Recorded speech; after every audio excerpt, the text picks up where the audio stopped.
What's up, everybody? It's Geoff Grammer with the Albuquerque Journal, and I'm joined by Sean Reider from the Rose Bowl, who was busy tonight covering a interesting little football game out in California. Sean, why don't you let us know what you've been doing tonight? Yeah, I've been at the Rose Bowl, reporting and watching, covering, you might say, New Mexico's 35-10 win over the UCLA Bruins, the 0-3 UCLA Bruins, but a team that was a 15, maybe 15 and a half, depends on where you saw it, point favorite over these New Mexico Lobos, and they won by 25. And there were points where it felt like kind of a real domination. There were points where it kind of didn't. Damon Bankston tonight, running back, transfer from Weber State, was absolutely sensational. I don't have the stats in front of me, unfortunately. It's kind of been a little bit of a jumble the last couple minutes getting up here. But he was amazing. We can get into it more. I do want to highlight this, make sure it is said on this broadcast. He was awesome. Had a 43-yard touchdown that put them up 28-10, if I remember correctly, 27-10 after the PAT, before the PAT, where he was supposed to cut in on a screen pass, and he knew he could play number 6 on the defense. Awesome body control to keep it in bounds. Head coach Jason X said, he's like, that blew me away. He's like, I didn't think we were going to do that. That was going to happen. They were just trying to set up another 4th and 1. Fourth down, I should say, not 4th and 1, although they faced a lot of 4th and 1s tonight. They were extremely aggressive. And honestly, I thought there was a couple points where they were going to have to really pay for that aggression. It was really bold. I did talk to, we can get more into this. I'll kind of wrap it here, but we did talk to Jason Eck after, and I asked him, was there ever any question about some of those 4th downs? And he said, no, we were always going to do that. Extremely aggressive, but a statement win for New Mexico, man. I mean, I know they had the Washington State win last year, and that was a big one, but I kind of wrote about in the quick takes after. This, to me, feels like a bigger deal because I don't think UCLA is a better team than Washington State, but the crux of the matter to me is that UNM beat Washington State, and they kind of turned the corner, and it was a start of something and all that, and then within 2 weeks, it was all over. They lost to Hawaii. Bronco Mendenhall left. A ton of players left. Devin Dampier left, and they turned the corner, stopped, and then walked right back. This, to me, is a win that they can actually build on, and that, to me, is the biggest story tonight.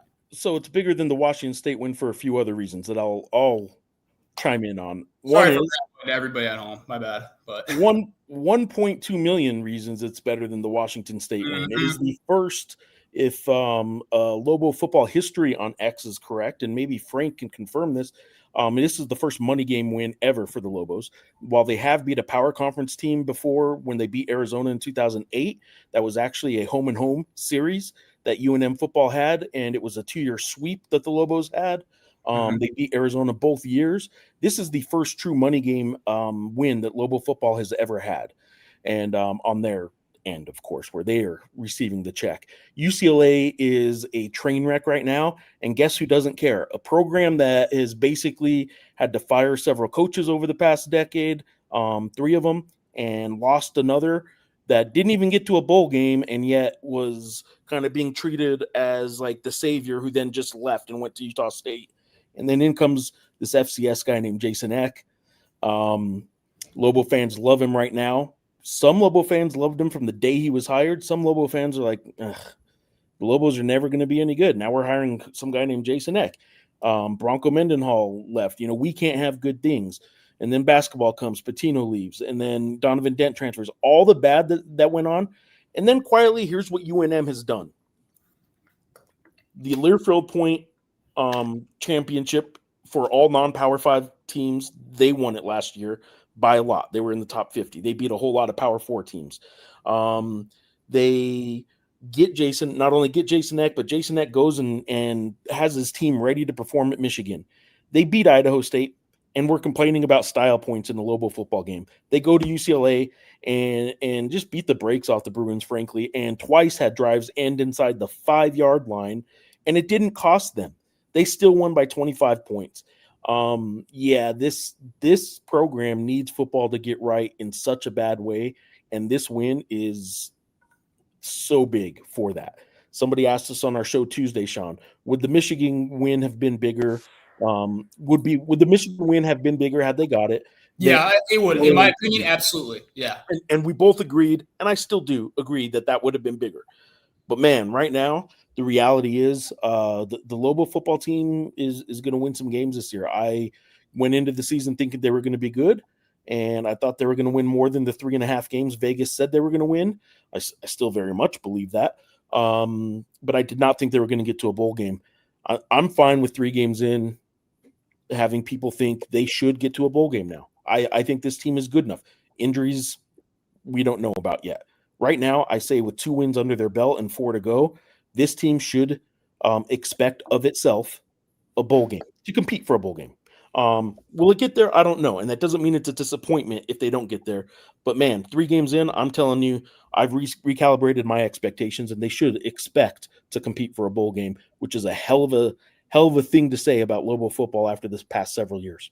Yeah, and I touched on it earlier. I mean, that to me, and I wrote about it. And by the way, the instant takeaways, if you have read them tonight, are a bit of a mess. I'm going to have to go back and clean a couple of those up. But that was my lead take. That was the biggest shame of the Washington State game, whether you felt it was bigger than this or not. It was the fact that they never, ever got to build on it. It was the rug was pulled out, from underneath them by, coach leaving and then, a bunch of players leaving and all that. And I understood why fans felt it was kind of hopeless and all that. And hey, by the way, I apologize, everybody. I was shortchanging the Lobos a touchdown on the ticker at the bottom. I was setting things up before the game was over. I didn't realize they were going to keep piling it on. My apologies. And I've had a lot of people ask me, both people in Albuquerque and people nationally and all that too. Not that I'm like some darling for national reporters or anything like that, but just like, man, what's it like to, what has the reception been like for Jason Eck? And I've said, I do feel like a lot of fans have gotten behind him, not just because they like him. I think there's some that were really high on him and like the hire, but I think it was the only thing that they kind of had really. It was, Bronco left and all that. You had to get behind somebody, right? You had to support the program regardless. And this to me feels like kind of the ultimate vindication for people like that. And that there is something for them to actually build on. Fredo, our guy, it's a great win for UNM. Great to do it in front of 10,000 over. I think it was more than 10,000 tonight. It was announced at 31. That must be not 31,000, but there were a lot of there's a lot of youth groups and all that kind of packed them in and kind of bailed them out on that tonight. And I will give them that they got loud on a couple downs, every now and then. And it is weird, right? And it is weird that a Lobo post-game press conference is criticizing the opposing team's attendance. Yeah, and I do want to get this out there. Jason Eck did say it tonight. He's like, we're going to play better teams than UCLA this year. Yeah. He said so I don't normally watch the Zoom. I watched the Zoom. He repeated it too. He didn't back off. He is not trying to be insulting of UCLA. No, I gave him. I followed up after, and I tried to give him a chance to really, boast and lean into it. And he didn't scale it back, but he did say, "Well, look, because I asked him, did it surprise you how ineffective they were on both sides of the ball at points, how they struggled at times?" And he said, "Well, look, they got some stuff going on and all that." And I think me going any further there and trying to paraphrase would probably would do him a disservice. But he had a lot of good quotes tonight. He had a lot of good ones. He did, and he should. I'm going to go over with you guys. I'm just kind of we're not going to go over every single comment because there's an awful lot of them already. But I am going to kind of keep posting. Right, I'm going to keep posting some of them as we go.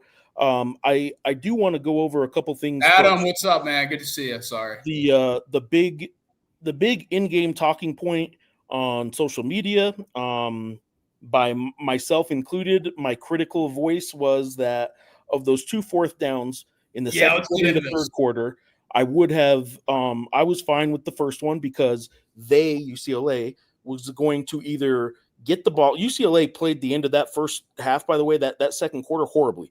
To let them tick 40, well, I guess it would have been 39 seconds because they called You needed to call a timeout there if you're Deshaun Foster. That was terrible. So, and if you're not calling a timeout, then what are you doing on that ensuing drive, going for it, and then calling a timeout on a 3rd down? And look, if you were going to go for it, you call the timeout. Mm-hmm. Anyway, I had no problem with that because had you gone for the field goal at 1:40 left in the first half, made it or missed it, you would have given UCLA the ball at least at the 20. Let's just call it a touchback, right? UCLA would have had the ball in better field position with more time. And as it was, you still were only up by 7. Obviously, we're talking about an exchange of points here, but they're at the 2-yard line. I'm fine with that first 4th down call. I did not like the one in the 3rd quarter. Can I add, Jason Eck talked about this a little bit. That first 4th and 1. Yeah, before you say that, let me just say real quick. Yeah. I disagreed with the 3rd quarter one. He still stood by that one. Yeah. I will still say it won't. But in hindsight, Jason Eck was given the opportunity by Sean. Do you regret either one of those 4th downs? I'm sitting there thinking, okay, he's going to at least regret that 3rd quarter one, right? Because less time, you're starting to shrink it down. You want to at least be up 2 scores. Here's what Jason Eck said to Sean. I'll let Sean take it from here and talk about that 2nd quarter call. Yeah, no, he said, no, I don't regret any of them. And that's just the way they were going to do it tonight. They were going to be extremely aggressive. You saw it right from the start. They let everybody know, back-to-back trick plays. And he actually did kind of say that second trick play is like, I kind of want to be a little bit closer to midfield before taking that shot. But no, he stood by his decisions, and I give him a lot of credit for that. I'm very curious to see what the analytics. Wow, official account popping in. I'm very curious to see what the analytics grades on some of those those calls were. Now, he did say on the 2nd quarter one, the first 4th and 1 within the 5, he said that wasn't a good play call. He said that was a read option thing, and they probably should have handed it off there because it was dependent on edge rusher coming in and all that. Didn't happen. And they probably should have handed it off there. I did not love the call in real time without even knowing that, frankly. I think Jack Lane is a tough dude, man. Jack Lane, like legit, like that dude can take a hit. I know he didn't have eye-popping stats tonight. X said it after. He thinks that he is truly playing as well as he ever has in terms of decision-making and all that too. And that we're going to have to dive into that a little bit too in a further conversation. I'll probably have to write about that a good deal, tonight. But I didn't love that play call. That's okay. We'll all sleep while you write all night. Yeah, and I know you can't pull Beaver out in that spot either. But no, I'm with you entirely. I do believe you have to be aggressive in games like this. I do think there is a sentiment among a lot of people that you should always play games like this. I'm a believer in taking the points at certain points, and they should have taken the points at certain points, taking the points at certain times, and they should have taken the points, in my opinion, on the 2nd 4th and 1. That being said, didn't end up mattering. I kind of wrote a little bit about this, so I'll have to clean it up. It was on UCLA to make them pay for it, and they didn't, and that's a credit to even with that that muff punt with Michael Buckley, and he was. I'll clarify this too. I asked this. I was kind of questioning, was he supposed to catch that one? And they said if it's catchable, they wanted to catch it every single time. So that they're not letting punts roll. UNM will not let punts roll. No, and they wanted he was supposed to catch that one, and that was a tough one for Buckley there. But to hold them to that 51-yard field goal, that was pretty gutsy. Like that was pretty impressive. It's T-dubs. I've left this one up there because I wanted to make a point to what you're saying. Great fundamental football, one in the trenches on both sides of the ball. That's what blew my mind, is that as bad and as whatever UCLA is going through, a lot of teams, UNM, has gone through those kind of moments where just nothing seems to be going right? UCLA is going through it right now. But what I didn't think was that in FBS football, the differences a lot of times are in the trenches. It's hard to find, like you can't find 7-footers all the time in college basketball. You can't find good, powerful, talented, highly rated defensive and offensive linemen unless you got a little bit of money, and unless you're a power conference team. It is hard to win in the trenches when you are the team receiving the check. And tonight, UNM, the team receiving the check, absolutely won in the trenches. UCLA, as bad as they clearly are right now, still has guys that came out of high school or junior college or transferred that had 4 stars next to their name, some 5 stars next to their name. They have some talented players, and UNM didn't give a crap. They went in there, and I know I texted you during the game, and I did hear you ask kind of what I was saying about their run, the Lobo run game. I swear, watch the replay. Like he downplayed it. This was all me. I swear to you, UNM ran to the left 80+% of the time.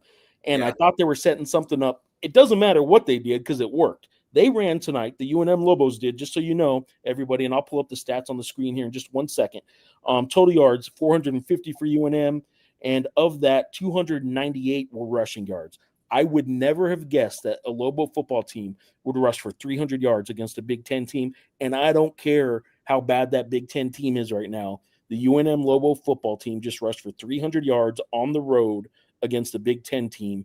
You put that on whatever little bullet point notes you want to give to every recruit, and that's a big thing. It just is. I was not high on this UCLA offensive line, and I was a little surprised that Eck kind of gave him some more credit than I kind of thought he should have. In the press conference on Tuesday, honestly, I was a little surprised that happened because I didn't think they were good. And to me, the UNLV game showed that. The Utah game showed that. Now, Utah's really stinking good, but UNLV to me was kind of the glaring thing. I was surprised at how well UNM's offensive line took care of business tonight. There were some holes in the run game, man, for Scott Trey Humphrey. Literally I was to the right, and the UCLA beat was kind of the far left of the press box, and you just kind of heard like a yeesh from them on a couple of those holes, man. That was pretty impressive stuff. And I think we gotta emphasize this point before we go any further. We got the stats up right now. Scott Trey Humphrey was awesome for a lot of stretches of the game. I will add that I thought, to me, UNM, them being as aggressive as they were within the five, those times would have been more justified if they had Scott Trey Humphrey available and all that. The fact that they closed this one out, let's see that. They outscored them, 21-0? 21-0 in the fourth quarter. After a grotesque third quarter in a lot of respects. That was a weird one. Without Scott Trey Humphrey, who I think is your best player, that's really insane. And that's a testament to guys like Damon Bankston, DJ McKinney, Jack Lane, all those guys. We talked about it earlier this week. I kind of said, I don't mean to be in a Jason X press conference. I said, I don't mean to be kind of the Debbie Downer and all that, but I mean, what needs to happen for the passing game to get more explosive and all that. They had some explosives. But frankly, who cares if you're rushing for 300 yards, right? Yeah, and he said he wanted to run for 200 on them. He thought they would have been in a good spot to run for 200 on them, and take care of 298. I think that put that up on the board. I think that is a testament to to UNM, and I think it's also a testament to UCLA, man. All right, a couple things right now. Oh my God, 13 penalties for 116 yards. Some of those from UCLA were absolutely painful. There was one UNM penalty that I was going to tweet out. What a brutal penalty. And help me if you remember UCLA's left tackle's name, team captain, very good left tackle. He had back-to-back false starts on one drive. Yeah, the guy has 40 career starts and had back-to-back false starts, and wearing a C on your chest. That's where you're at if you're UCLA right now. Hey, a couple things real quick. I want to kind of tie up some loose ends. You mentioned Scott Trey Humphrey. What can we say? Do we know how can we update his status right now? He obviously was taken out of the game. Yeah, lower body thing, if I remember correctly, right? In the press conference. I have still had a lot of injuries because I've been doing a bad job with that lately. I did not hear a Scott Trey Humphrey update, so I don't know what it may be. I can shoot a text. All right, so I will tweet this out when we're done with the show, because we'll get through all the injury updates. Genuinely, to our viewers, I've been doing a bad job with that lately, and I wanted to make sure I hit every single one. So I believe Scott Trey at lower body. In terms of the other absences tonight, Keegan Johnson has a bit of a head injury. X said that play in the Idaho State game where he, they went deep to him, and he kind of fell over weird and all that. He hit his head on the turf a little too hard on that one, so that was why he was out. Should not be a long-term thing. Same thing with CJ Johnson. Safety, another head injury thing. And then Tevin Shaw had a procedure done with his knee. He was not moving the way that Eck and company wanted him to be moving and all that too. So apparently he's going to be out for a little bit. Don't think it's a season anything, but he will be out for a little bit after that procedure and all that too. But Ronnie Garcia. Geoff, does this win help UNM hoops with recruiting? Yeah, I mean, can't hurt. I mean, Lobo football getting going a little bit, it helps an awful lot, man. This is where we are in college athletics. It doesn't matter what sport you root for. I imagine most people watching this show are pretty big fans of Lobo football, especially right now after a win. But even if you weren't, the reality is this: Lobo basketball still wears the crown around UNM, right? It's still the one that has the tradition, has all that stuff, but it needs UNM football to do what it did tonight. And UNM football is doing everything right now, right? If any of that makes sense. I got a text that I better not comment on. Where can we watch the presser? Adam, road press conferences are not posted up on golobos.com. They are I will get the video from this one, and I will post stuff from it. I don't think I'll post the entire one on my. They're really raw and really they're not very clean to just post. They're not very formal. They're not overly formal, so you kind of got to edit them and show them in parts. I'll say this: I don't like standing there with my phone and taking the video and trying to also look at stats and do other stuff. And it's kind of a mess in that sense. I will get my hands on that video though, and I will post clips from it. I didn't do it 2 weeks ago at Michigan, which was that was honestly a better setup, frankly. There was some video from that other people took, but I will get my hands on this video tonight, and we will get some stuff out there. Adam has a reply to that Washington State win we were talking about earlier. Which one was bigger? After that post-game show, Adam was on this live show talking about how awesome that was. This was better. Yeah, let me ask you, man, because you've been around this program a hell of a lot longer than I have. You've seen a heck of a lot more. I mean, you've lived in New Mexico much longer. Sadie, that fourth quarter was pretty awesome for you and I. Take the Washington State game out of it. For you, if your knowledge of this program, where does this win rank? What are the other notable wins that you could compare this to?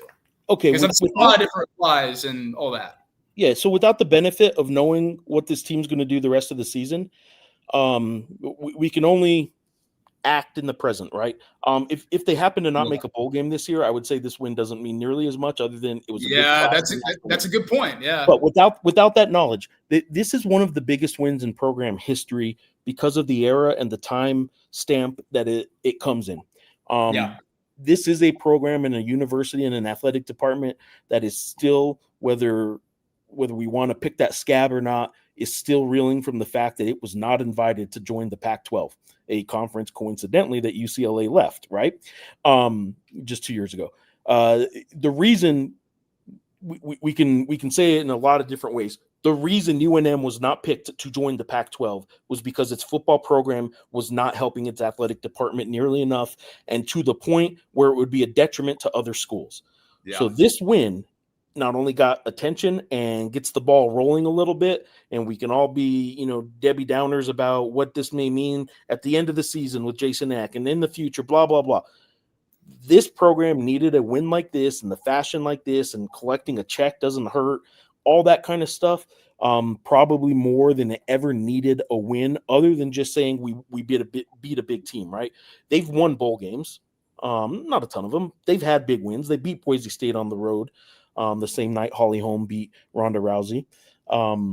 They've had big wins, and this was against a bad UCLA team.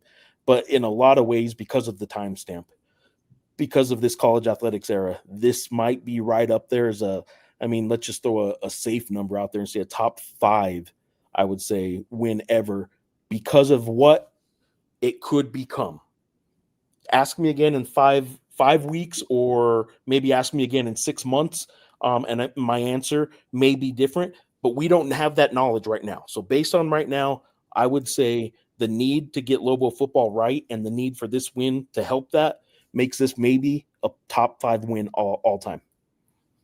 Okay. Jeffrey Allen, over under 30,000 fans at the NMSU game. What are we thinking, Grammer? What are we thinking, man? Because it was 7. It was 17.5 last week, Idaho State, which was which all things considered, historically, I know some people were disappointed with it. That was a pretty good showing. At least I will say this: we set the over under at 20 because some people were being very optimistic that it would be a hugely attended game. You and I both said under. We were right. If we set the over-under, as Jeffrey Holland just has, at 30,000 for the NMSU game, part of it has to do with what NMSU does tomorrow. If NMSU comes into this game 3-0 and UNM comes into this game 2-1 coming off a UCLA win, NMSU will bring, instead of a few thousand fans that might show up, and I don't know, let's say that NMSU, instead of a few thousand fans, will bring 7,000 or 8,000, maybe around that many fans if they're coming in 3-0 and can shut up those Lobo fans, right? If they lose tomorrow to La Tech, and if it's an embarrassing loss, then just 3,000 or 4,000 fans that NMSU. Jason Eck, for any NMSU people in this chat right now, watching right now, Jason Eck did say that he thinks NMSU is going to beat La Tech. So that is some respect for the Aggies from the Lobo coach. So, I've never heard Jason Eck.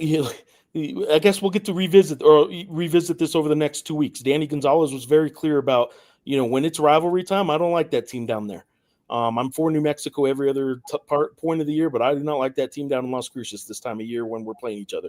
I am curious to see what Jason Eck's stance on a rivalry is.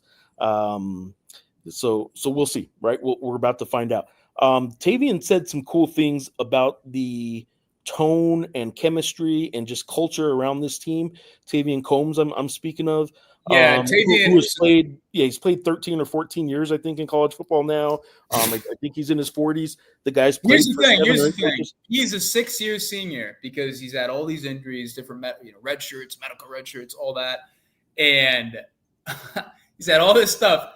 He has the option to come back for another year if he wants. Yeah. That's the crazy thing. He could do 7 years, and Eck talked about that a little bit tonight, because I forgot about it. Eck talked about it, and he's like, yeah, like he got his arm around Tavian and all that, and he's like, we're gonna figure out this guy wants to come back for another year. It just felt kind of funny in that regard. But no, I asked Tavian straight up. You played for 3 different head coaches, and multiple coordinators, and you've been through it. You kind of been through the ringer and all that because obviously he had that that kind of bounce pick and all that. And I kind of know that's got to be a pretty awesome moment. And he said this is the best culture that he has seen in his time in New Mexico and all that. And I think like nights like this make it pretty apparent like how good the culture is and all that too. But he said no, the culture that Coach Eck and defense coordinator Spence Nowinski have kind of said. Generally and on the defensive side of the ball, respectively, he said it's the best he's seen. So, all right. To answer though, I'll go on the record because I'm not afraid to look like an idiot. I do it every day. To answer your question on over under 30,000 at the NMSU game, I kind of hinted at what it matters what NMSU does. Again, without that knowledge, I'll give you my guess right now is I'm going to say over. I say this game goes from 17-6 at Idaho State last weekend to over 30,000 in 2 weeks for the New Mexico State game. I think Fernando Lovo, Jason Eck, and all those guys are going to hit up every youth group and every sorority and fraternity on campus, every youth group around town, find out how they can get every group of 20 in, every group of 30 in, every group of 10 or 12 in, and just keep stacking little chunks, little businesses and all that. They're going to do what they can over the next 2 weeks to make this a 30,000 plus game. It will mean an awful lot. Even though on the national landscape it won't mean much of anything, New Mexico and New Mexico State playing each other, it's going to mean an awful lot to both of these programs in 2 weeks. Tony Sanchez obviously trying to get NMSU going, and we'll start facing probably a little bit of frustration down there if he doesn't.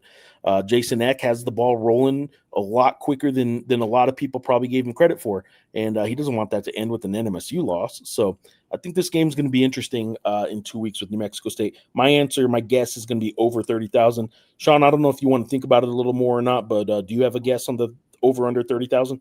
Oh, golly. Let's see. I think 2023 was like 29K, something like that.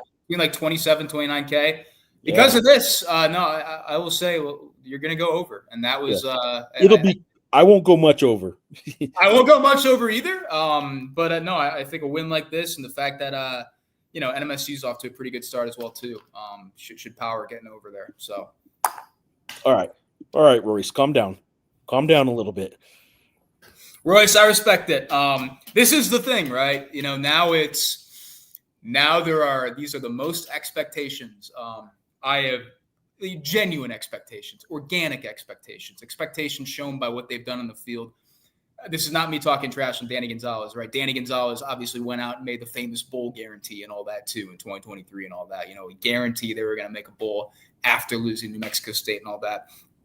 A win like this to me sets the bowl game expectations, and frankly, even further than that, sets it organically creates those expectations. And I'm not saying I think Lobo fans are going to get their hearts ripped out or anything like that, but it's tough when you have those expectations all of a sudden. It's kind of different. They haven't had him in a while, so we'll see. I'll throw this up there too. You're not the only one, Royce, talking about the Mountain West Championship, and then Geoff chimed in with the he expected two wins, kind of unexpected wins, I guess. He expected them, but this was not one of them. Yeah, I thought the unexpected win was going to be Colorado State, and now that might be an expected win. I think UNM could probably be favored in that game. So the way they look tonight, we might be able to compete for a Mountain West title. Eck is being prepped for the Wisconsin job. Could very well be. And if your Lobo football coach moves on from UNM Lobo football to Wisconsin, you're in a whole lot better place than that football coach took over. I do want to talk about this. Like, this is, and you're seeing it on social media and all that too, because Eck is a guy that does well with national media and all that. He was doing well with that even at Idaho, frankly, right? And this is the type of win. This is the type of trajectory of a season where that guy is going to be really attractive for some P4 jobs. And I guess I am kind of interested, though. Like, Andy Staples was talking about it, this week with, like, who are the guys from the G5 level that could probably take a shout out Andy Staples, by the way. Who are the guys from the G5 level that could take a step up to, to a P4 coaching job and all that? And he said Alex Golesh from South Florida obviously makes most sense. The season that South Florida is having, and the fact that he was kind of he was Josh Heupel's right-hand man, right. Kind of the go-getter at Tennessee and all that. I am curious, will that be something that holds up Jason Eck, the fact that he doesn't have that P4 experience outside of, being a GA at Wisconsin and a GA at Colorado and all that in the late 90s, early 2000s and all that? I am curious, and I'm not trying to truly, I can't see the comments right now. I apologize if I'm kind of like pissing people off on this. Like, I'm not trying to spoil the moment and say, hey, he's going to get plucked or anything like that. But it is something to think about now. This is a guy that was on a ton of G5, coaching boards and all that, and what school might hire and all that. And he had a lot of G5 interest in this last cycle. I don't know if he gets a ton of P4 interest, but I think he's going to get a couple sniffs. And that's, but we'll see how the rest of the season plays out and what kind of happens. This early in the contract, just to be clear, would UNM is protected contractually, financially wise. Now they may, after 1 year, already have to tear that contract up and come up with a new one. And maybe the buyout lessens after that. But if a coach leaves after 1 year, the university gets a pretty good chunk of change to go hire their next coach. I also think 3 games in though, we can slow the roll a little on the talk for now. But yeah, I also think, Royce, I get where you're coming from, and it makes a lot of sense. I do think this, and I don't know what his buyout looks like off the top of my head. I'd have to look that up. It's probably not something I'm going to include in like a notebook or whatever. That's just getting ahead of ourselves. I will say I do kind of think Fickell's going to have this one, going to have this year, frankly, just off the quarterback injury, and they have a really tough schedule and all that.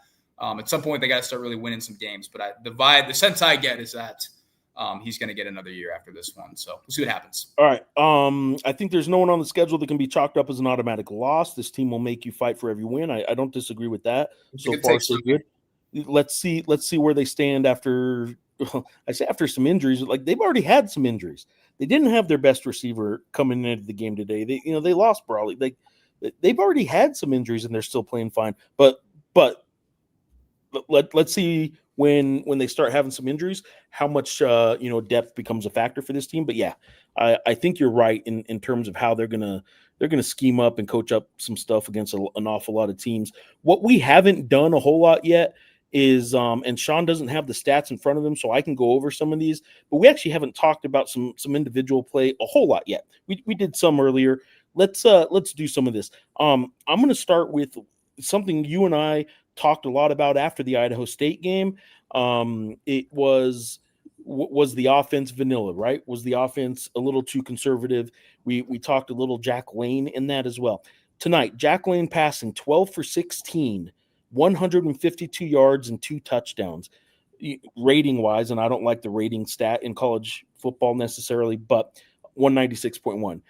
Jack Lane had himself a hell of a football game, and he did it in a way where you might not have even noticed. Exactly. That was exactly what I was going to say, because just like the Idaho State game, there were points where I was like, I don't know if he's going to cross 100 yards passing tonight. Like, I don't think he's going to hit it. Like, he's being efficient and all that.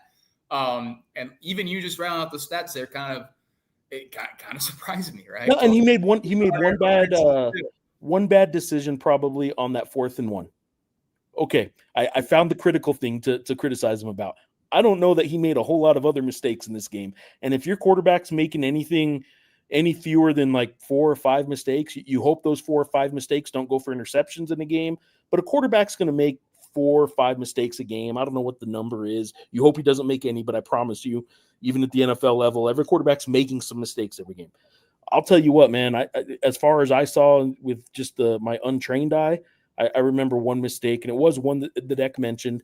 But, man, if your quarterback made one mistake, like, that's a pretty damn good game.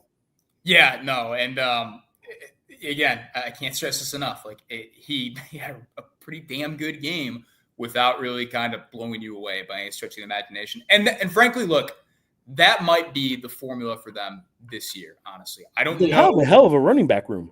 I don't know if Jack Lane is going to have a lot. I don't know if Jack Lane's going to have like a 300-yard passing game this year, frankly. And part of that is because just the way the running backs, for sure, the run game and all that too. And part of it to me is I don't know if they're ever going to be in a good spot with the receivers in particular in terms of injuries and all that. Cater Jope has still not played a game this season. Okay, I don't even know how many snaps Isaiah Blair had tonight. I'm sorry to keep cutting you off. No, I'm cutting you off. More than you're cutting me off, and I apologize, but I will say this: we the conservative part. Look how many times they went downfield today. They actually did that post, two really deep ones, I think, that just showed that I think after the Idaho State game they are willing, and maybe it was just because that's something they saw, but they are willing to go downfield. They weren't able to deliver on it. And that is what we kind of talked about last week. And I know you've been asking Eck about even again tonight. They may not have a lot of weapons in the passing game. They may not need them with that running back room. And if you look at tonight, the way that offensive line worked and set that offensive or that running back, that backfield up, like they may not need them. So, I don't know if they're going to get into a great spot with the passing game with the receivers. Dorian Thomas is obviously quite good, right? We've seen it. Dorian Thomas is a difference maker for this team. You have backs that can catch the ball and do really nice things in space and all that too. I'm curious to see what happens in terms of the receivers kind of get into a spot where they're really good. Grammer, I'm going to let you kind of let the comments rip a little bit because I need to get my stuff out of the press box so I don't lose my stuff tonight. Give me Sean will be back, guys. Sean's coming right back. So here's what I'm going to do for a little bit, guys. We are going to go through some of your comments. I am going to also, just so Sean doesn't lose his stuff in the Rose Bowl. Oh, look at me now here. Okay. Maybe I should have thrown my hat on. I forgot I didn't have my hat on. Hey, guys, look, it was a big win. Let's see. Kevy 10 is Eck for governor, in fact, is how you want to go with it. We were a little, I don't want to even say critical, because we've been pretty high on this Eck and Lobo team so far, even after that Idaho State game. But we were wondering aloud, I guess is how I'll put it, if that offense was a little vanilla and if they didn't have big play threats in the passing game. Through 3 games, they haven't shown they have big play threats in the passing game. A couple decent chunk plays that they had against Michigan, but not really much else in the passing game since. They may not need it because they do have a hell of a running back room, as they showed tonight with 298 yards on the ground, 3 touchdowns on the ground, and you're looking at a team that after 2 years combined of leading the nation in penalties, they entered this game leading the nation in fewest penalties with only 3 coming into this game. And tonight, it was basically the penalty situation was UCLA shot themselves in the foot. I'm checking text here. And UNM is not killing itself. They are not hurting themselves with mistakes, with turnovers, with penalties. It looks like we got Sean back. Sean, there we go. Are you having to leave, or did you just have to get your stuff out of there? I just had to get my stuff. So we can let it rip. Let's rip it, man. All right. So we haven't done a whole lot of the individual talk yet. Sean, is what I was kind of talking about with them is we can do defense because Josh was in here talking about defense also playing good enough to be aggressive, talking about those 4th down plays. I would agree with that. The defense you came into this season before they played their first game saying this was the best defense you had covered. You have obviously not been here all that long, but this was the best defense. Well, and again, it wasn't a crazy high bar to clear. The 2 other seasons I've been here were some of the worst defenses in the country. But I did think, and I think I said this on a show, I said I thought this could be a top 6 defense in the Mountain West, right? Yeah. I don't know if that's going to happen with the scoring average and all that too, but I mean, it's night and day on the defensive line than what it's been, man. By the way, Darren Agu coming back in. He had some plays tonight. I'll give him that. And that's a hell of a quarterback also, that they held in check. Congratulations to Keyshawn James newbie. He had his baby this week.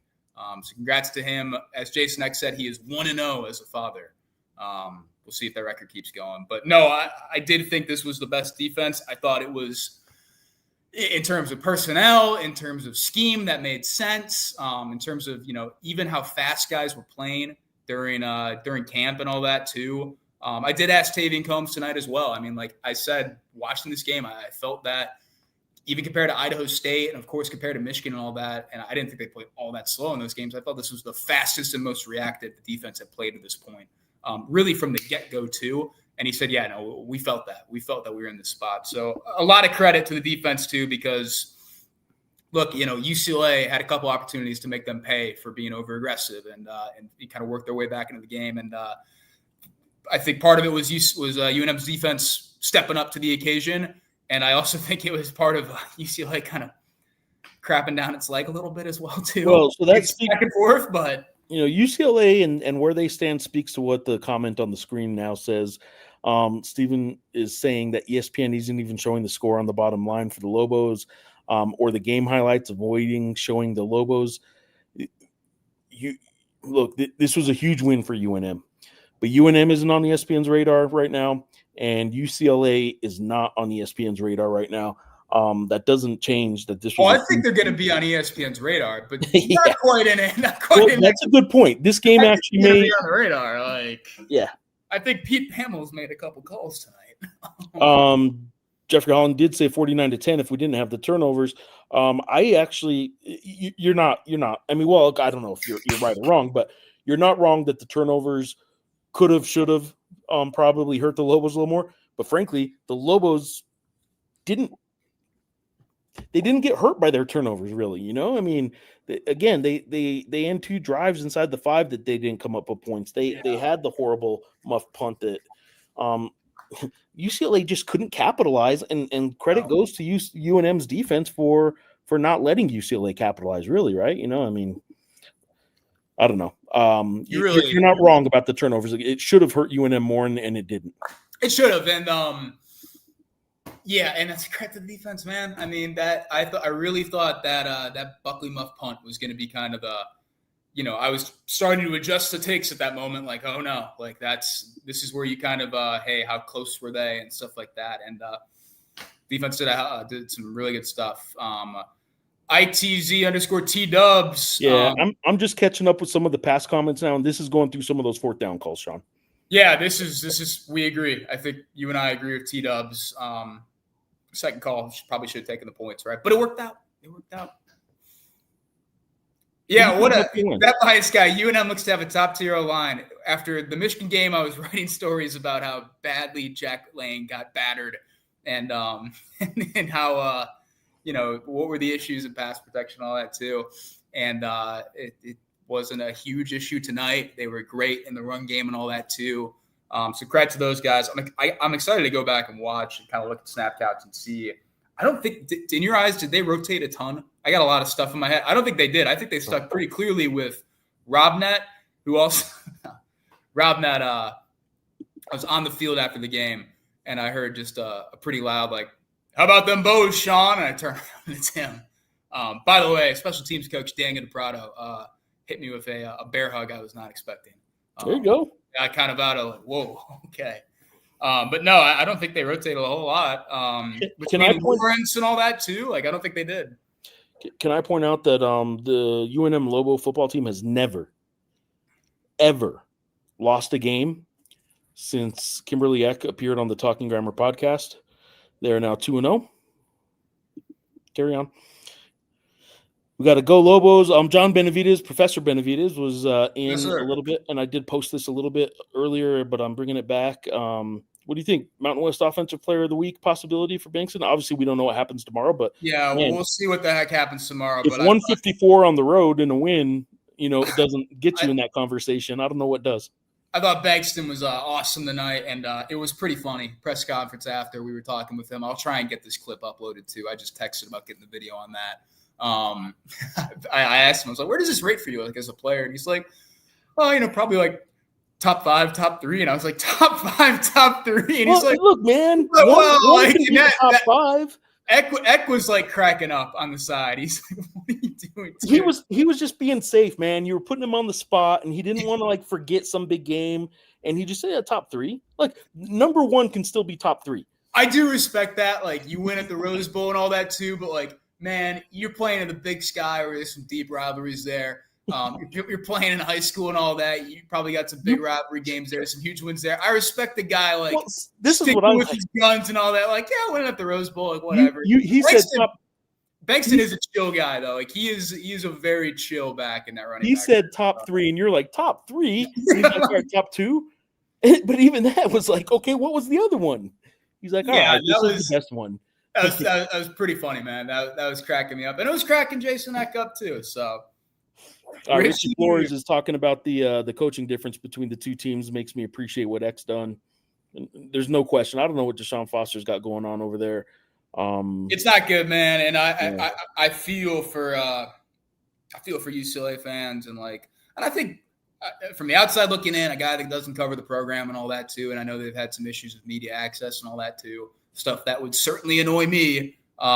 He doesn't seem like a terrible cover, but there were some messy coaching decisions from UCLA tonight, and I don't know, man. I don't know. I didn't love a lot of their play calling either. I really didn't. I thought it was – look, man. I really was kind of like, you're going 3 straight passes here? I know you're playing from behind, but it's not that was a horribly coached just game. Put a drive together. Get a first down. Like, it was a poorly coached game. I'll back off of horribly and just say poorly. Sell out the stadium. Defense was flying around. Here we go. Yeah, Brown Sugar saying defense was flying around. Coleman was everywhere. I asked Eck about Coleman, and he said, like, oh, I want to add another defensive point too. I asked Eck about Coleman, and he's like, we kind of had like a come to Jesus moment in terms of like, not come to Jesus moment, but like they talk about like, making sure we're getting the most out of that and all that too. And he tackled really well tonight, man. He made some plays. He had that big third down tackle early and all that too. And that was David Murphy too. There was a lot of really nice, like, pick and choose defensive plays tonight, man. I know there weren't a whole lot of fans to compete with, but I got to tell you, Tiki Taki Taco on the broadcast, and I don't know if you were there or not, and Sean wouldn't know this because he wasn't watching the broadcast. He unfortunately had to watch it from the Rose Bowl. Shout out to all the homies that were at the alumni tailgate. Strong showing from our fans at the Rose Bowl tonight. There were moments, and I don't know if they moved the microphones down closer to the UNM fans towards the end zone because they knew it was about to happen, that the upset was going to happen. But, man, there were moments in that fourth quarter where you could hear it as loud as it was all game, and it was because of Lobo fans cheering. And I'm telling you, they probably did have some microphones a little closer to them at that point. They just had to have.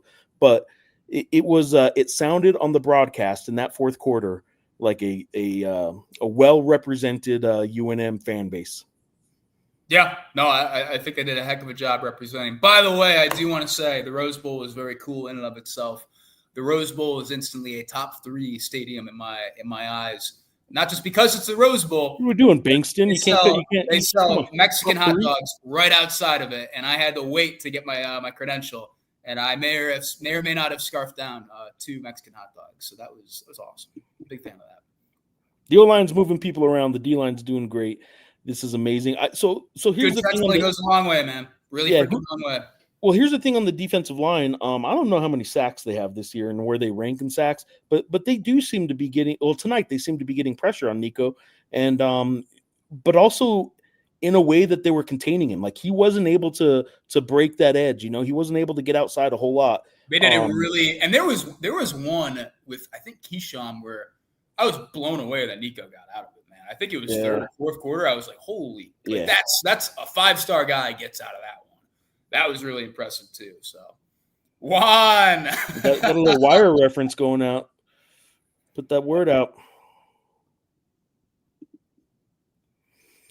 Did you see? No, I didn't. Did he post that on Instagram tonight? Because so a lot of people have been asking me about Dent. I can tell you I talked to Dent and his girlfriend through some social media channels, and I don't know specifically what it was, but I can tell you that Donovan Dent and his girlfriend, who is in her first year at UNM Medical School and a former UNM cheerleader, absolutely had a friendly wager on this game. They wouldn't tell me what it was, but it might have only been the UCLA point guard having to post on social media a little Lobo up or something like that. But that might have been all it was. I don't know, but I did try and get a little more out of them about what Donnie's kind of plans for the night were and all that. All I know is they did have a bet. She joked when I was like, okay, well, what's the bet? She joked, well, if the Lobos win, he has to transfer back. So breaking news, everybody. No, he is not transferring back. But Eck did make the joke tonight. He did.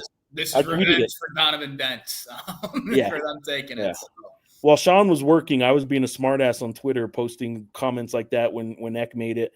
I also posted, Sean, that I guess between Dent and this game, UCLA has paid Lobos $4.2 million in the past several months. Dent got 3 of them, and UNM football got 1.2 of them. It was a fun night on social media for Lobo fans, for sure. I don't know who was running the social media account. I know Frank got some compliments for it. He wasn't running it. He was running around trying to get Eck on the post game. But whoever's running the account, good job. I have a feeling I know who it might have been, or a couple of the people it might have been. But I do think UNM social media did good tonight, including the Holly Holm video. What else we got? Yeah, this running back room is for real, Brown Sugar. You're absolutely right. I phrased a lot of questions with it tonight. Like literally, like if you lose a guy like Scott Trey in a game like this, for most teams, that is a death knell. Man, that is a bad situation. And no, man, you can't overstate what Damon and DJ did tonight. It was really impressive. I mean, just crazy. So, Dr. Tiki Taki Taco, MD. I am not a doctor, but Scottre was doing the salsa the last 3 minutes of the fourth quarter, which would sure be a good sign. I will add that Bankston did say in the post game, he said Scottre is going to be fine. Now, what else is he going to say? He's not going to say his teammate's not going to be fine, but it didn't sound like whatever Scottre wasn't really playing for there late. And he looked too worried about. He came out for the second half and he was jogging around a little bit too. I have binoculars. I honestly was not confident in myself to tweet it out, and I'm not quite confident saying it right now. I think he got one of his ankles wrapped. I'm pretty sure. I think it's an ankle thing. But I will hold me to this when I get off this and I drive back to the hotel and start working until my flight tomorrow. That will be one of the first things I put out. Jason X. Scott Trey Humphrey injury update. That will be out there. Also huge on this one too, in that regard, because they have a bye week after. Immediately after this, and I kind of talked about that. He said, like, I kind of prefer having the bye week after this, and I think you beat UCLA, you can make it good regardless, right? But he's like, I think we kind of need a bye week after this one, probably, to kind of bring us down to earth a little bit. And I think that's a little bit of an interesting thing too. But it kind of shows. Dr. Tiki Taka Taco, biggest win since Mizzou. Yeah, so we'll go back to that one real quick. That was the Hank Basket game, right? Yeah. Yeah, I mean, probably is, right? Yeah. I mean, Mizzou is better, but yeah, what do you think about Nico, man? Adam Lopez, what's up, Adam? What's your diagnosis of Nico? Was last year's CFP run a product of his environment, his own doing, or this year's a product of his environment, his own doing? Look, that Tennessee offense last year, and I think this Tennessee offense this year, there were better pieces around Nico than there are right now. I did kind of like Seven, that Matthews kid. I thought he kind of had some juice and all that too. And I didn't like a lot of the play calling tonight. I'll emphasize that. I do think Heupel, to me, I do really like his offense, man, at Tennessee. And I think he's, the fact that they're doing this stuff, not to say Joey Aguilar is some Joe Smo, but like Joey Aguilar is balling, right? Like he's playing really freaking well. So I do think some of Nico's success, is a byproduct of Tennessee, the offense that they have and the guys they have in place and all that. UCLA, this is not a great offense right now, man. This is not it. I think the play calling's a little bit of a mess. I think they actually have some good backs, man. I think their play calling is a mess. I watched Jalen Berger play. Yeah, it literally feels like you fall behind. Just throw the ball a million times. Like, I watched Jalen Berger for a couple of years in Michigan State, man. Like, Berger's not a bad back at all. Like, Anthony Woods, I thought when he was given the ball, he did some nice things too. That, of course, is a guy Eck is well familiar with. He was at Idaho with them too back in the day.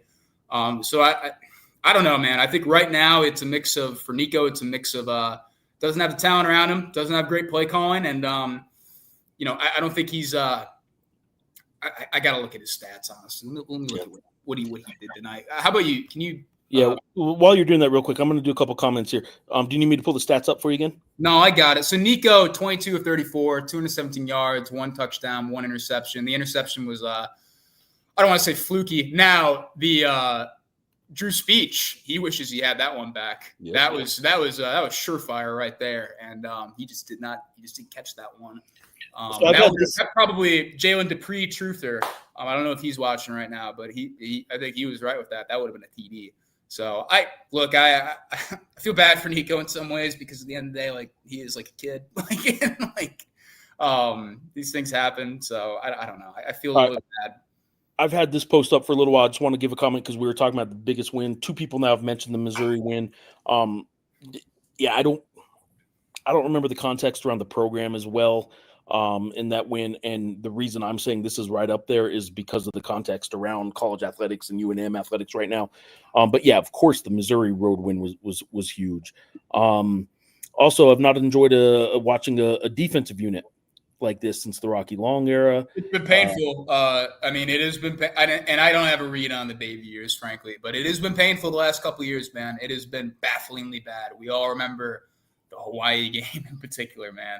Bull on the line and just got shredded by a good quarterback, but a quarterback making his first career start. And also, yeah. Best night ever, Aztec 2 Tacoma. Thanks for watching. Happy for you, Aztec 2 Tacoma. Kevy 10-0. Is that right? Kevy 10-0. Is that what you're going to say? Is that how you're going to pronounce the O there? Is that just an O? Not a big symbols guy. I don't know about symbols. Gotta love being the less penalized team. It was big tonight. It was huge. Not too many Lobo fans have been able to say that for a while, have they? Yeah, it was big tonight, and that to me might be. There's a lot of indictments on this coaching staff at UCLA right now, man. There's I don't know if we've outright said it. Like, there's probably going to be a change, man. This is not good stuff. There's a lot of angst, and those penalties are not helping their case whatsoever, man. I made the tweet tonight after I think those back-to-back false starts. I haven't seen a Lobo team get bailed out like this in my time on the beat or whatever. And I had one person say, bailed out, they balled tonight. They balled, but yes. Penalties help, man. They, when you have a team. Yeah, bailed out's probably not the best term for that, but your point is Jesus, UCLA did an awful lot of helping any team, whether it was the Lobos or not. If they commit that many penalties and make the coaching decisions they made. Like, they're helping out a whole lot of teams by doing that. Yeah, doesn't mean UNM didn't take advantage of everything. I think bailed out was probably a little too harsh, clumsy wording. But man, like UNM has been the team giving those penalties out in the last couple of years and all that too, man. Like they've been doing that, and we've been critical of them for that. I think we can absolutely say that UCLA really helped them on a couple times. Travis, now Sean, how long does Foster keep his job? I don't know, man. I don't think very long. I think from what I know, his buyout goes down significantly. I think on December 5th, December 1st or the 5th. Yeah, I'll bet he gets the rest of the season. I think he probably gets the rest of the season. And it's kind of weird, right? It's not like the season ends right on December 1st or whatever, right? There's some kind of lame duck time in between. So yeah, I don't think you give a program legend an in-season firing. Probably not, but this is bad, man. This is a rough 0-3 start for the Bruins. So let's go. I don't know exactly. This was at 108, so we're talking almost 30 minutes ago. So Sean, my ears make it stop. I'm not sure. Am I yelling too much? I don't know. You might be. I don't know. Probably. I'm talking loud. Don't ask me on microphone and audio issues. I'm obviously not the one to ask. You sound fine on my end, but maybe you're yelling. I don't know. Probably. Don't spoil the moment that much. Maybe that was one. I think this is in regards to me saying, "Oh, he's going to be a Power 4 coaching candidate." This is probably what all that was. There we go. Kind of probably being a little bit, yeah. And again, I said at the moment, like, sorry about that. It is like, I think it's something we got to acknowledge right now, but obviously it's not the focus of tonight. Clearly, right? There's a lot of other things to focus on. All right, we got another comment about this team's on a mission. If they play like they did against against Michigan, they'll shock the Mountain West. There's some good vibes going right now. Obviously, tonight there should be with the running back depth, and if it stays this good, we will be a problem for a lot of other schools. Obviously, we don't want to be one-dimensional, passing at 65%. So that was what I asked him after Idaho State, right? Was the 2-to-1 running to passing. Tonight, the play calling was 46 carries and 17 passes, so it was even more. But man, because look, they weren't. It's hard to ignore when you get stopping them. They weren't stopping them. It was few and far between. I was I touched on it earlier. I was not impressed by UCLA's defensive tackles tonight either. I thought they put some better things on tape this season, frankly. At least for some stretches than what they did tonight, man. Yeah. So. Got G Wade chiming in from YouTube. How about the first two play calls of the game with those trick plays? One of them could have been a touchdown. I agree with that. It was a hell of a one-handed catch. That was probably as good a catch as I've seen a Lobo receiver make all year when Buckley caught the behind the line of scrimmage catch one-handed on first down. Yeah, that was first play of the that game. is damn. I wish I would have asked about that in the context of the trick plays. Buckley making that happen there. Because Buckley had a rough night with the fumble, obviously, but he had a rough night with the fumble. He received a horrific start by a one-handed grab. That was okay. Mistake number 2 for Jacqueline. Now I can think of 2. Yeah, and Eck did say he's like, we probably want to be closer to midfield for that that second trick play, but they ripped it. Those are 2 plays they repped in practice this week. They repped them in the past, frankly, too. So yeah, and I will also note. I was really excited because I was hoping they were going to be in a position to unveil it to everybody. Obviously, I have restrictions on what I can report at practice. Man, I was getting excited from a pure football perspective, seeing some of the blocks Jay Martassi was handing out, pulling across the formation in practice this week. I was getting fired up about that. He crunched a dude in practice this week. And I thought it was cool that they used him like that. True freshman. He's a guy that's rotated a bit in at guard, but he has been for me, he's been a real nice surprise out of that O-line group. Somebody on social media early in the game was kind of asking me, isn't it a kind of sign of desperation a little bit when you're calling all these trick plays? And I think it's acknowledgement that look, you got to do some. You guys, the trick plays are woven into what, but it's also Eck. It's also Eck, and I think there is an element. Look, when you are the underdog, like. There's no point in probably beating around the bush. You're probably going to have to use some trick plays anyways, man. So why not rip it? UCLA probably could have used a trick play tonight, frankly. So UCLA could have used something. Tomfoolery. I like it. I'm all for the phrase tomfoolery. T-Dubs is a restaurant in my hometown in Michigan. Just wanted to drink. T-Dubs is a good pizza. Michigan reference by okay, so here we go. Our Thompson 1050. Thank you, gentlemen, for the show. I think Evan Weissong injury impact is bigger than expected. I believe he would be returning punts as well as playing wide receiver. Well, they don't have their main punt returner in Brawley. Like Brawley was the guy that was picking up a ton of reps there. I do think that's interesting. Like I had mentioned earlier, like let's see what happens when they get some injuries. I think they've actually already suffered some injuries. I think Sean is on the show right now, and then Kai the Lobo. They were talking about it in my mentions because Sean asked me before the game, what's a bigger injury loss, Keegan Johnson or Austin Brawley? And I think it's kind of tough between both. You can make a good case for both. I do think Keegan's a bit bigger just because the receiver's been so banged up, and I think he is probably the most dynamic guy in that room, frankly. And I thought there was going to be a bit more issues with that tonight, frankly, and then they ran the heck out of the ball. But I do think you could maybe that bolsters Brawley's case though, because if that muff punt, if UCLA made him pay for that and they end up winning this game, like you probably end up saying Brawley on that argument too. So I failed to ask in the post game on Zoom because I didn't chime in on Zoom. I let you guys do your thing. But was this a post game dance kind of victory, or was it? Might I say, or might Lucas ask, good win for sure? Was it a grape win? Probably got to eat a grape for this one. I am not going to bring a grape to like a Tuesday show or something, so you guys are going to have to figure that out. I'm not providing my own fruit. That is what it is. I'll eat a grape for this one. Why not? All right. I was there. Armando Trujillo says on YouTube, UCLA looked defeated from the start, and the Lobos looked like they wanted. UCLA, I think, there was that last Damon Bankston TD. That to me was a quit. That was a quit and play. That to me was not the screen, the other one. Yeah. Actually, yeah, the other one. That to me was a quit play, man. I think they could have stopped him before they got in the end zone.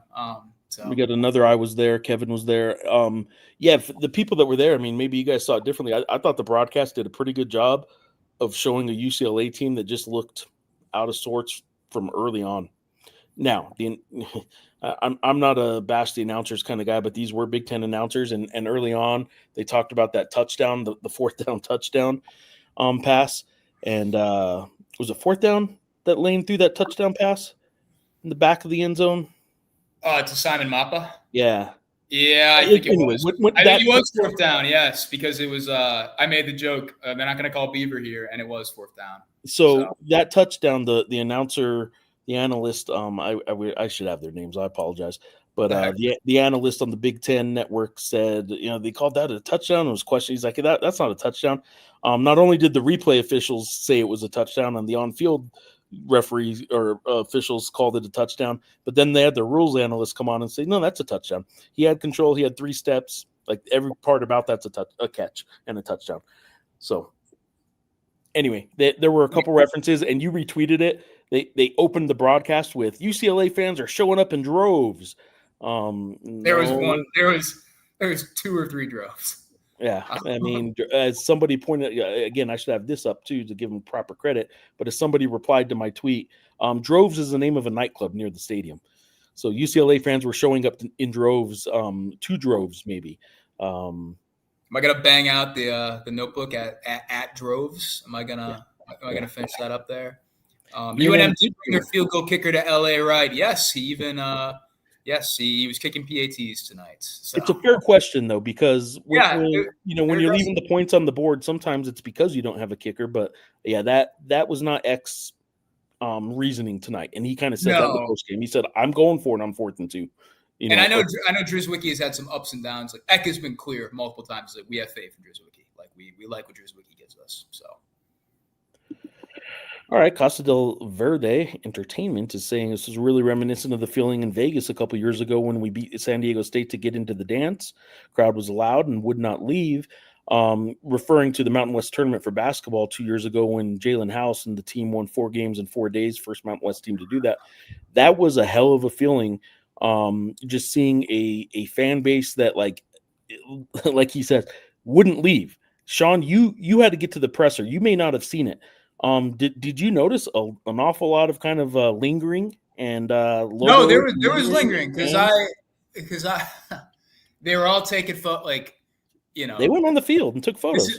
This is 2025, right? This is and I can't. I mean, I'm a Gen Z kid myself, so I get it. Like I do the same stuff, but like Sean's 19. Yes. Like when you win a big game nowadays, you go get your phone and then you go take pictures of the field and stuff like that as well, right? And that's what was going on. I thought I was going to get kicked off the field, frankly. There were two cops when they were taking there were two cops watching. I overheard them when UNM was taking the team photo with the scoreboard in the back and all that too. And one of the cops was like, "Oh man, this just doesn't happen a lot for them," which is kind of funny. But no, yeah, there was a lot of Lobo fans lingering, and some of the ones that had field passes and all that too, on the field and all that as well. Obviously, athletic director Fernando Lobo was enjoying this one on the field too, with coaches and players and other people in that athletic department. But there was a lot of fans hanging out in the stands after, and really kind of welcomed the team back in. I will stop rambling now. Sorry. No, you're fine. At the game, more than anything, UCLA looks so defeated, JT is saying. There was some quit tonight. I do think there was some I think there was a couple business decisions. Crowd, bad. Vibe, bad. Enough UNM to take over the venue? True, while this is a huge win for a team that doesn't get wins in general, I personally think this says more about UCLA. And I think that's fair. But I mean, two teams play the game and all that as well, right? And UNM tonight was the aggressor, and I do think I don't think UNM's fans totally took over the crowd, in my opinion. I do think the sense of just kind of like apathy from the UCLA crowd was probably the biggest thing out of the crowd tonight, in my opinion. Because it was a lot of, it was either fans who were just like, I'm done with this, like this sucks, or youth groups were just like, oh, well, we're here. I'm like, cool. So. This is the first Big Ten win in program history. I think so, right? Yeah, I believe it is. Yeah, New Mexico, UCLA on the Big Ten Network in 2025. Who would have thought? Sadie, you're not helping my case. You're not. Ricardo, I will say this to your. Is it too late to write in Coach Eck for mayor? Now might be a good time to let people know there may be a live show in this realm of. It may look a little like this at the Journal on election night. So make sure to tune in on election night to the Albuquerque Journal online for maybe some election night coverage. What do we got here? I grew up a Buckeyes fan, but converted to the Lobos last year. Just last year. T-Dubs, I also grew up a Buckeyes fan, so crazy. Mark Anthony, good to hear from you. Yeah, thank you for watching. Thank you for enjoying the show. All right, should be fun against NMSU. Yeah, we were talking earlier. If you weren't on earlier, setting the over-under at 30,000. Are they going to be able to get 30,000 in that? Obviously, everyone wants to sell out. More realistic number would be upper 20s or 30. So should they get 30? Or will they get 30? I'm going to say it's going to be right about 30, and I'm going to tick it right above the 30,000 mark. From a football perspective, I think it will be a fun game too, man. I think NMSU is doing some good stuff. I was baffled that they were. It's easy to say after the fact. I was baffled that they were like 4.5-point dogs or whatever to Tulsa. Like, yeah, I know they struggled against Bryant and all that too, but I think Fife's a good player, man. They do have the injury with their left tackle. I'm blanking on his name. That's a little bit tough too. And I will have my eyes on the La Tech game tomorrow. I will absolutely be tuned in. I'll probably be like running on 2 hours of sleep, but yeah, we'll see. You're going to be dead tired. See, that was the thing, man. I was like, this is going to suck if UCLA beats UNM and I got to stay up all night for just like, kind of a regular simple notebook. And now I'm glad I get to sit down and really work with this one. So I do on the rewatch. Tell me if you could tell they were Big Ten announcers. Okay. All right. I mean, I'm a Big Ten guy too, so I'm a little like jaded, right? Like, I mean, yeah, you are. You're a Michigan guy. Drink. All right. I think we are caught up on all these. So I found out why the comments, not that anybody cares, but I'm going to say it anyway, why the comments come in out of order when we're looking at them, Sean. It's because some people's timestamp shows up. They go in by time, right? Except that some people are in different time zones, and whatever their time zone is, their time shows up in the comments. Yeah. So like, that's why I got to scroll up and down depending on where they are. So that's why sometimes we got Fredo was chiming in at 1:15 a.m. even though when everyone else was showing like 12:40. Anyway, whatever. People don't care. All right. What do you? Yeah, it is kind of late. All right, man. What are the takeaways from this game? That why don't you highlight your takeaways? They are online. Eastern time zone takeaway. My dad 100% fell asleep watching this game in his chair. 100% was conked out. So that's what were your takeaways? Takeaways. Look, and read it on abqjournal.com. By the way, go read the full takeaways. But Sean, give us some highlights. I touched on it earlier.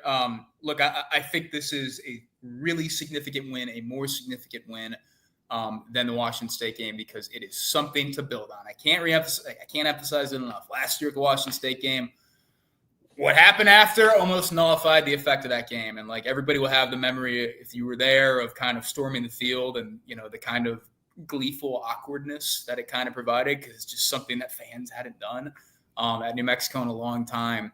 But I do think this is a more significant win.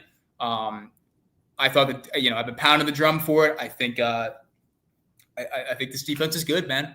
Tonight was a big way to prove it.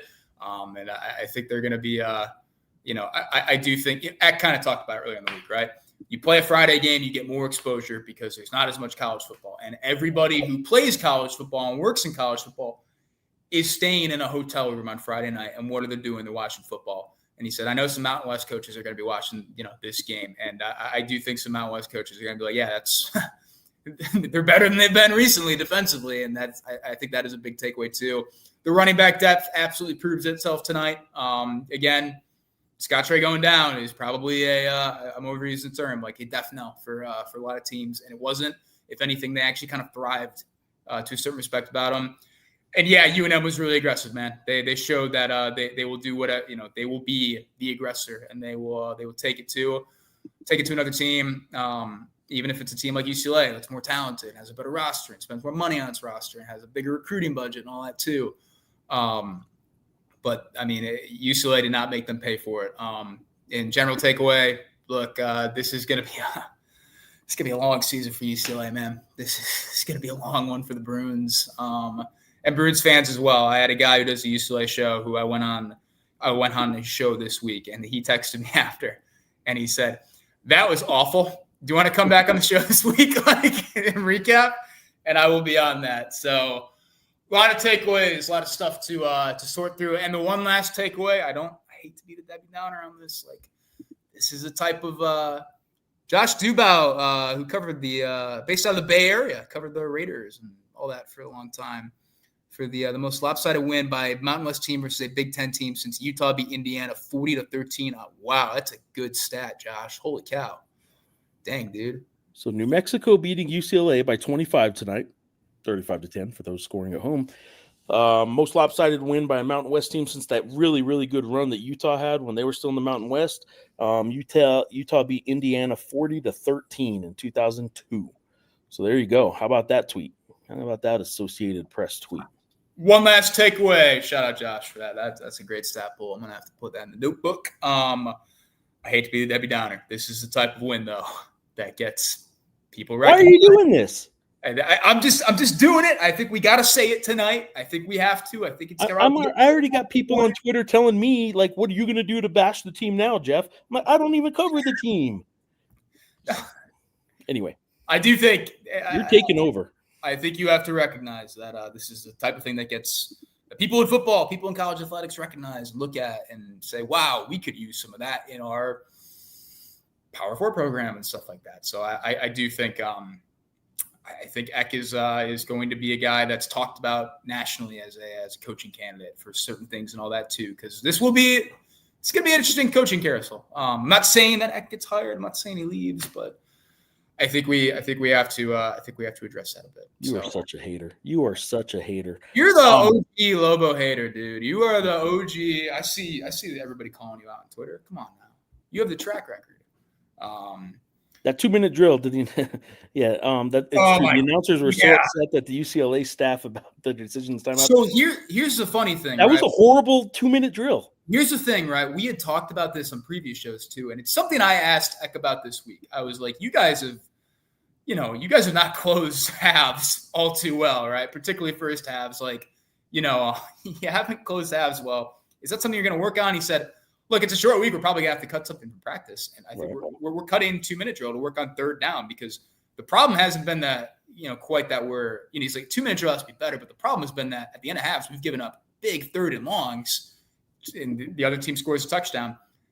UCLA did not score a touchdown. I think they drove the most yards of any team UNM has played in terms of in terms of closing the half. They didn't score, but I think they did end up driving the most yards. And that was just, dude, that was a brutal 2-minute drill, man. I think like genuinely, I think I'm going to watch the tape on this. I think you're probably going to watch the tape on it too. And we're going to come back Tuesday and like, we're going to give UNM a lot of credit, right? Cause like, they took this win, but like, I'm thinking back on a lot of things now, and I've been doing it throughout the show. And like, oh man, this is a stinker from UCLA. Like this is not good. So, let me share a comment along those lines that, let me pull this off and remove that. And I'm about to put another comment up on the screen that, kind of speaks to what you're saying, which is, how bad was UCLA compared to, how good UNM was. I'm telling you, I'm finding it here. All right, here we go. Add this to the screen. Nico would like us to stop with how bad UCLA is and talk about how bad UNM made them look. Yeah, you're right. I mean, they made them look bad. Yeah, I mean, it's true. And we probably, I mean, look, man, the shock value of what happened tonight, a lot of it has to do with wow. UCLA hasn't been a great team in a little while, but they haven't been this bad, and they're a Big Ten team. So there is some shock value there, but we might be overdoing it a little bit with not giving UNM enough credit. You might be right. I will say this, though. UCLA looked pretty bad. Dude, I mean, UNM made them look bad, man. I do think offensively and a little bit defensively too. UCLA could have called some better plays, could have made some better decisions there. So, all right, Sean, what time you fly out tomorrow? What time you head back? I have 11:30 out of Burbank in the morning. So I am probably going to be straight up through that and sleeping on the direct back to Albuquerque. So a lot of content to come. I got to clean up the takes, add some context, add some quotes. But the takes are on the website right now. You can read them. Excuse me. Okay. Yeah. Yeah. I got something I'm about to share that I didn't realize. That massive notebook also coming. Hopefully that should be up in the morning, frankly. So and then maybe a cider. I'm kind of kicking it around right now, but we'll see what happens, man. I did not realize this happened during the game. All